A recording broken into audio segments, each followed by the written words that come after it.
সম্পাদক আমাদের মাঝে আরো উপস্থিত আছেন বাংলাদেশ জাতীয়তাবাদী ছাত্রদল কেন্দ্রীয় সংসদের সম্পাদক তারা আমাদের আমাদের মাঝে আরো উপস্থিত আছেন কুমিল্লা দক্ষিণ জেলা ছাত্রদলের বিপ্লবী সাধারণ সম্পাদক আমাদের মাঝে আরো উপস্থিত আছেন আজকের এই প্রোগ্রামে সভাপতিত্ব করছেন স্বপ্ন আহমেদ পাখি। আমাদের মাঝে আরো উপস্থিত আছেন বিভিন্ন বিশ্ববিদ্যালয় জগন্নাথ ঢাকা বিশ্ববিদ্যালয় ঢাকা বিশ্ববিদ্যালয় জগন্নাথ গান্ধীনগর এবং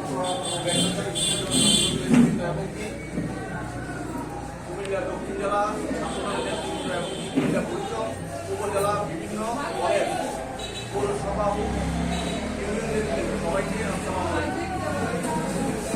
আপনারা সবাই অনেকক্ষণ ক্লান্ত মনে সবাই ঘুমিয়ে পড়ছে।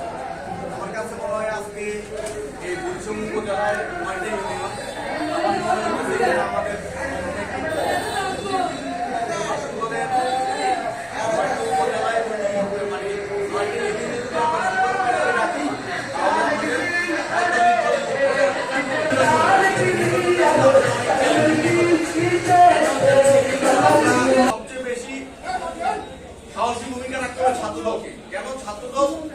আমরা সবাই বিশ্ববিদ্যালয় থেকে শুরু করে কলেজ ইউনিভার্সিটিতে আমরা পড়াশোনা করি। আমাদের মেলা আমরা যদি ভালো জায়গায় ভালো কিছু বলতে পারি আমাদের আমরা যদি চুপ থাকি আমাদের ভুল পারবেন। আমরা দেখতেছি ছাত্রদল কর্মকাণ্ড ইদানিং কালে একটু ধিমে গেছে। কিভাবে ধিমে গেছে মনে করো সোশ্যাল মিডিয়াতে আমি অনেক সময় এই সংবাদ ভাই গ্রুপে পোস্ট করে আর বলে যে এটা সবাই শেয়ার করে। আমি ওই পরিমাণ সবার থেকে মনে হয় মানে সারা পাই না। সবাই মনে হয় একটু ফেসবুকও দিতে ভয় পান বা মনে হয় লেখালেখি করতেও ভয় পান। তো আপনারা চেষ্টা করবেন যে গত 70 বছর কিন্তু বাড়ি ঘরে ঘুমাইতে পারেন না বা মামলা হামলা নির্যাতন যে যার মতো যতটুকু ত্যাগ দিয়ে আন্দোলন সংগ্রাম করছেন, ঠিক আছে? তো আশা করি আপনারা সকলে আর বেশি দিন নেই 12 তারিখ জাতীয় নির্বাচন। 12 তারিখ জাতীয় নির্বাচনে আমাদের বিএনপির ভারপ্রাপ্ত চেয়ারম্যানদের যদি আমরা প্রধানমন্ত্রী করতে হয় তাহলে আমাদেরকে কি করতে হবে? প্রত্যেকটা নির্বাচনী আসন আমরা জয়যুক্ত হতে হবে। এই জয়যুক্ত হতে হলে আমাদের প্রচুর পরিশ্রম করতে হবে। প্রচুর পরিশ্রমের মাধ্যমে আমাদেরকে তারেক রহমানকে বানাতে হবে। ছাত্রদলকে সবচেয়ে বেশি ভূমিকা রাখতে হবে। এই প্রথমে সবচেয়ে বেশি ভূমিকা হচ্ছে জেএনজির কাছে যেতে হলে কেন যেতে হবে? আমাদের মতো ছাত্রদল যারা করে বিভিন্ন বিশ্ববিদ্যালয় বিভিন্ন কলেজ আমাদেরকে যে তাদেরকে ভালো করে বুঝাতে হবে যে জেএনজিরা কেন ভোট দেবে, বিএনপিকে কি কারণে ভোট দেবে, ছাত্রদল কি কাজ করবে এবং কি ছাত্রদল কাজ করে তারেক রহমান কি প্রত্যাশা দিবে আগামীর বাংলাদেশ বিনির্মাণে, তারেক রহমানের কি ভূমিকা। এবং আমাদেরকে তারেক রহমান আজ থেকে সম্ভবত 2022 সাল থেকে 29 দফা একটা রূপরেখা দিয়েছে। 2022 সাল থেকে 27 দফা ছিল, পরে এটা 23 সালে মনে 21 দফা হয়েছে। আমার ডেটটা মনে নেই। 21 দফাতে আমাদের সেমিনার গুলো হয়েছে। কিছুদিন আগে আমাদের আপনার কর্মশালা হয়েছে 9টা সেক্টর নিয়ে, ঠিক আছে? এই যে ফ্যামিলি কার্ড, কৃষক কার্ড, কর্মসংস্থান, ক্রীড়া জগৎ, ঠিক আছে? এই যে স্বাস্থ্য কার্ড, ঠিক আছে? আবার এভাবে যে আমাদের কর্মশালা দিয়েছে আমাদের উপজেলায় আমরা যারা ছাত্রদল করি আমাদের প্রত্যেক জনের দায়িত্ব থাকবে।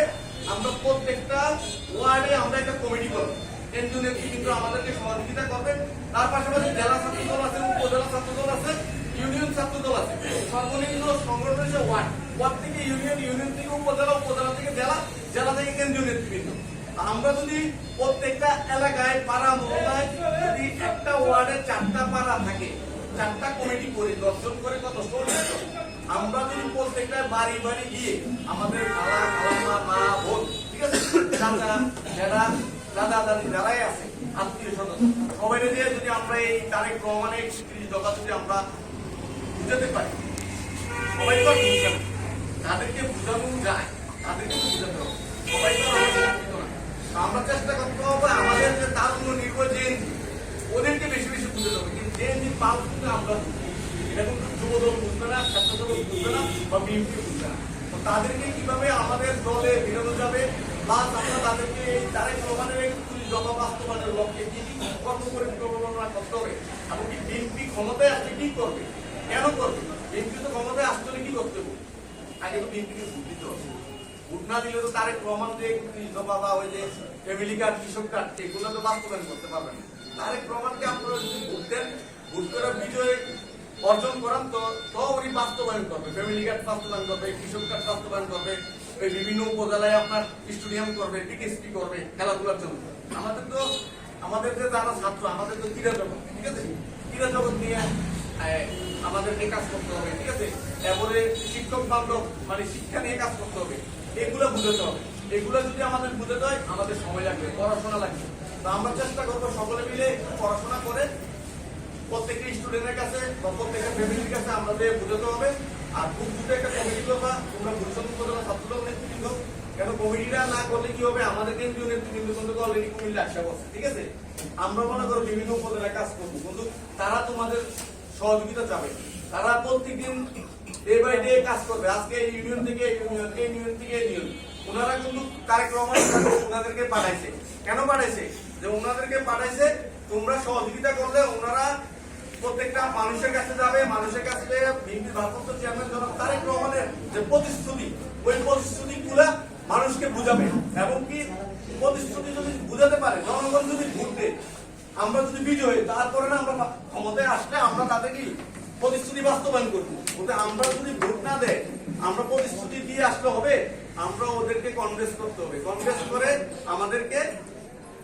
আমাদের এই যে বুড়িচং উপজেলায় যে আমাদের ধানের শীষ মনোনীত প্রার্থী আলাদ জসিমউদ্দিন ভাই, ঠিক আছে, উনি কিন্তু একদিন দুই দিনের সৃষ্টি না, উনি কিন্তু গত 40 বছর বিএনপির রাজনীতি করে, আন্দোলন সংগ্রাম থেকে শুরু করে উনি এই দুইটা উপজেলায় উনি জনদরদী, মানুষের উপকারে আসছে, এগুলো বুঝতে হবে, ঠিক আছে।